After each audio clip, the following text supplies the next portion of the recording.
Hello and welcome to task number 2. This is number 2 of a 5-part series on catharsis writing.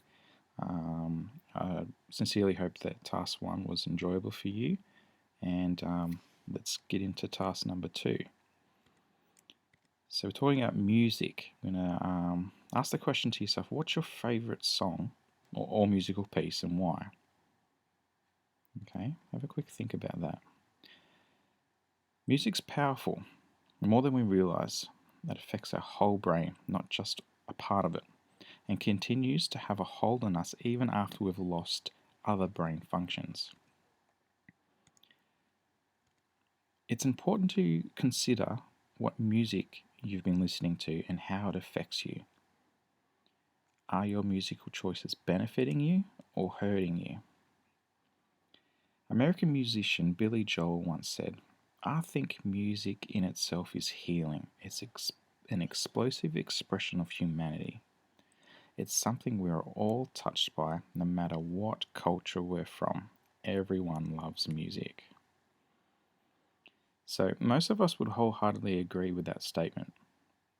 And it is this universal bond with music that has led researchers across the globe to investigate its therapeutic potential.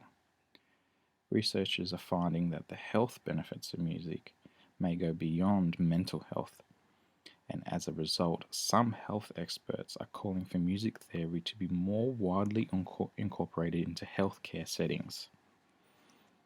Once you start reading about it, it's pretty amazing, and you can't really deny the facts that have been found. So, we'll go back to the question. What is your favourite song or musical piece, and why is that your favourite? What music do you regularly listen to? And how do you feel after listening to this music? Alrighty. So same as yesterday, I'll let you think and ponder.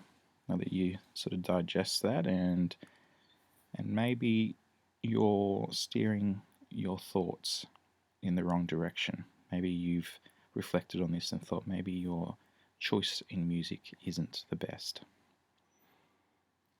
But thank you for your time. And stay tuned and ready for task number 3 tomorrow.